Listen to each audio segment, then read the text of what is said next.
Dito naman tayo sa iHerb.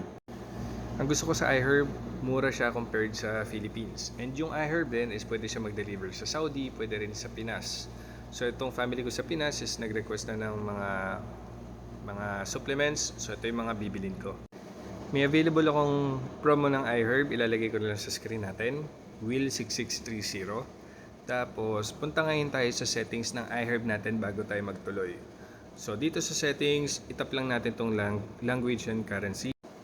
Kung yung mga bibilin mong supplements is ipapadala papuntang Pinas, mas maganda iset mo ng Philippines, yung country or region, tapos English, Philippine currency, tapos metric, yung unit of measure.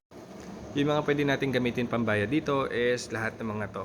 Tumingin ka lang sa ATM card na hawak mo, kung may makita kang logo na kapareho, kahit isa dyan, pwede natin gamitin. Since dito sa Saudi, ang mga available na logo is yung Visa and Mastercard, andito sila. So, pwede natin gamitin yung mga Saudi ATM cards natin basta may ganyang logo. Tapos, kunwari, para naman sa'yo, kung nasa ang bansa ka man, yun yung isiset natin. Kunyari, OFW ka sa Saudi. So, ang ilalagay nating country dito is Saudi Arabia, English, tapos Saudi Riyal para madali natin maintindihan. Tapos, gawin mo na lang din metric kasi ito yung madalas natin ginagamit. Next naman is hanapin mo yung account information mo. So, dapat makita mo yung gantong page. Yung full name mo, mobile number, email address, password, tapos country and language preference. Ako kasi, ang bibilan ko ngayon is yung family ko sa Pinas. So, ito nakaset ng Philippines. Tapos, dito tayo ngayon sa shipping address. Sa shipping address, ang ilalagay natin dyan is kung sino yung tatanggap ng pinamili natin sa Pinas.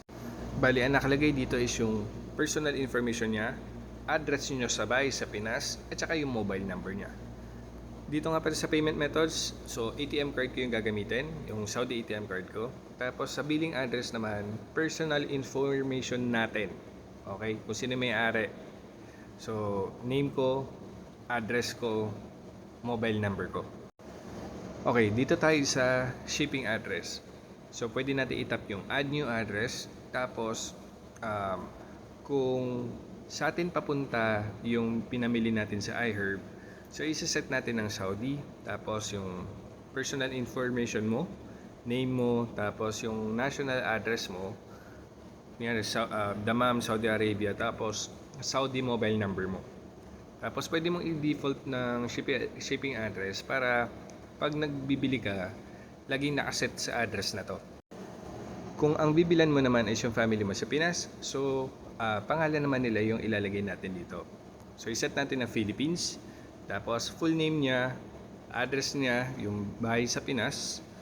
Kompletuhin mo na lang yan.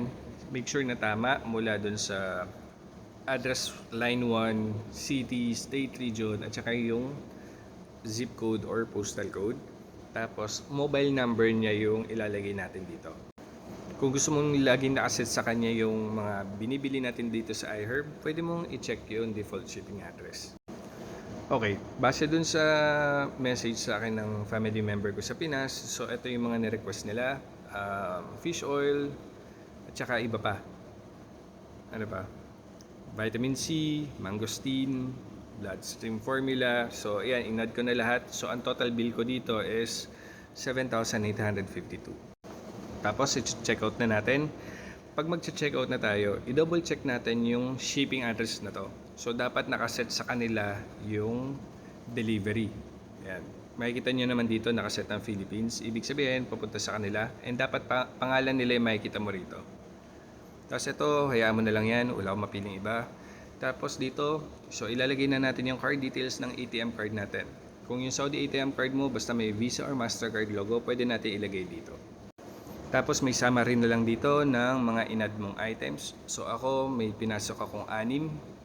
Tapos pwede na natin i-check out. Gaano katagal yung delivery? So ang petsa ngayon is March 7. So ina-expect na darating sa bahay sa Pinas yung iHerb delivery na to within March 12 hanggang March 17. Pero usually nasa bandang March 12 dumadating na doon sa bahay sa Pinas.